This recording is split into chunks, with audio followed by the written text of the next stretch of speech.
Hi guys, and welcome back to Diary of an Airport Bartender.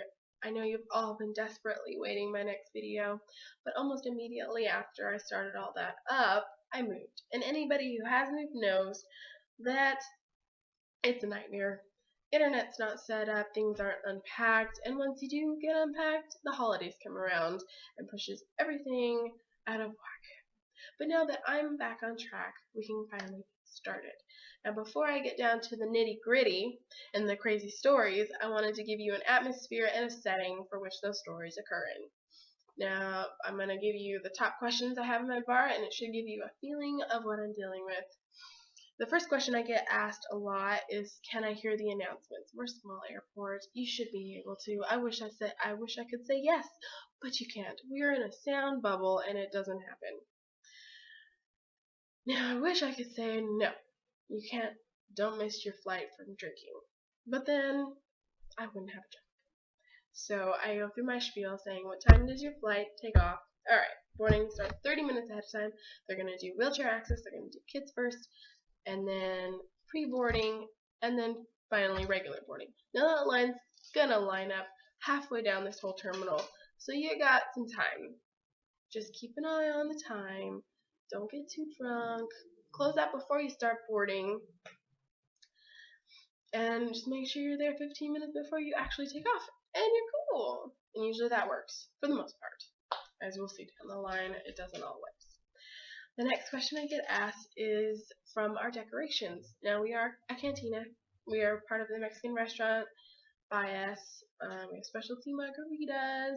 So you think we would have like that feel. But we really, the only thing we have are lucha libre masks on the side. So people don't really get it until I explain it to them. And the question is, hey, what's with the lucha libre masks? Now, I do again my spiel and say we're part of the Mexican restaurant. It's their little emblem. It's just kind of our little decorations. What I wish to say is that they got lazy with our decorations. But I must be nice. And I love it. It's fun to talk about that. And then the next question that is along with that is, can I take a picture with it? And with it, yeah, cool. But they also want to put them on, and I don't know. It seems kind of weird to me that you want to, other people have put them on, so you want to put other people's sweat right next to your face. Cool. Just don't run on your plane with it. You're not getting anywhere. But yeah, why not? And it makes for some pretty fun entertainment. My next question is kind of funny. I don't know why.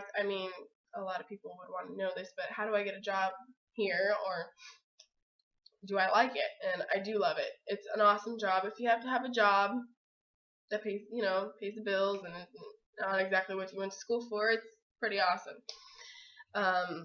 It's not stressful and you make money. So yes, I do love it. I don't know why anyone wouldn't. How I got the job is a little different than normal jobs. I went to a big old job fair for the company that was hiring for everything, and I stood in line for like 4 hours for an interview.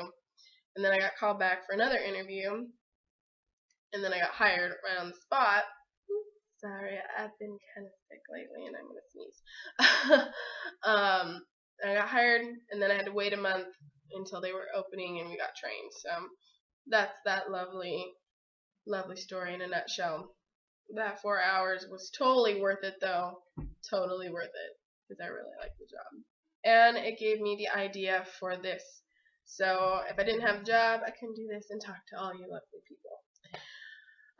The next question I get asked in our technologically driven world is, are there any outlets around? Which I can totally understand. iPhones, Droids, they don't hold a charge very well anymore. Now, with our new remodel, they were smart. They wanted to drag everybody into the bar and lock them down. They're right underneath the bar, like on your side. I don't even have to touch it, which is awesome because I don't want to touch your stuff. It's underneath. But the funny thing is, they'll look, and they're just like, really? Where is it? I was like, I work here every day. I know they're under there. So they finally find them. And the regular outlets, we got USB, because we're fancy. And we have regular outlets. The regular outlets look like they don't work because they've got a childproof thing on there. So they're like, oh, they don't work. Yes, they do. push hard. We don't want kids getting electrocuted, that's why. But they finally get to plug their stuff in, and they're happy, and they drink, and I'm happy. That next question I get asked a lot is kind of general. It's a food court kind of area. Everything's to go, so there's a lot of trash around. So everyone's asking where the trash cans are. And besides mine, which are behind the bar, the next one is way, way over there. So I get people looking around, aimlessly walking, looking for the trash can, and until I catch them, be like, "Do you need a trash can?" And it's like I saved their day. They don't want to throw their own trash away. But it's fine. It just would make it easier if there's just a little trash can over in the corner, just in case I can't get to it in time and I'm busy, because it happens. But it does make for some fun entertainment. The last question is more of the question I ask, but it gets lovely reactions, is, can I see your ID? I ID everyone. No, it's policy. We cannot serve unless you have an ID. And you have to have an ID to get in airports. That's really not that hard. No matter who you are, how old you are, you got a breathing tube, you're Morgan Freeman, I don't know. I gotta see it before I can give you the alcohol.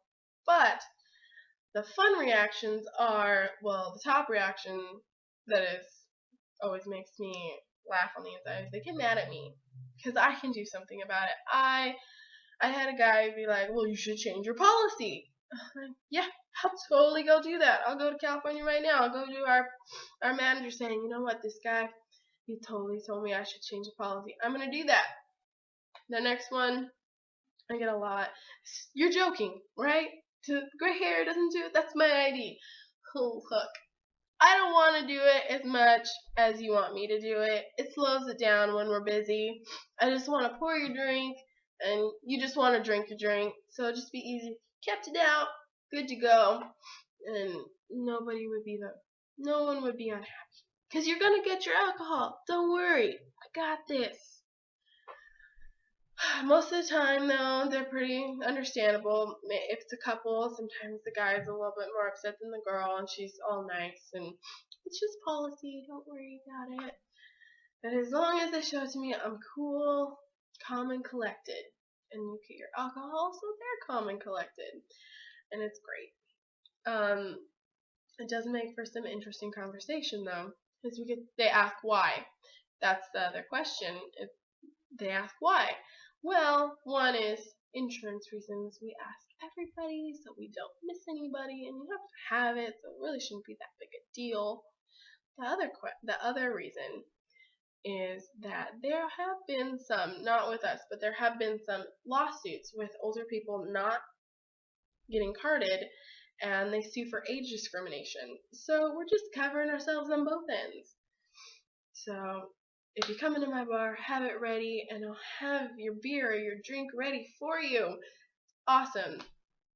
Well, now that I have given you a nice little setting of what I have in my bar, next time we can go over some of my regulars. I'll check back next time. Sorry, I'm an airport bartender. Yeah, drink up.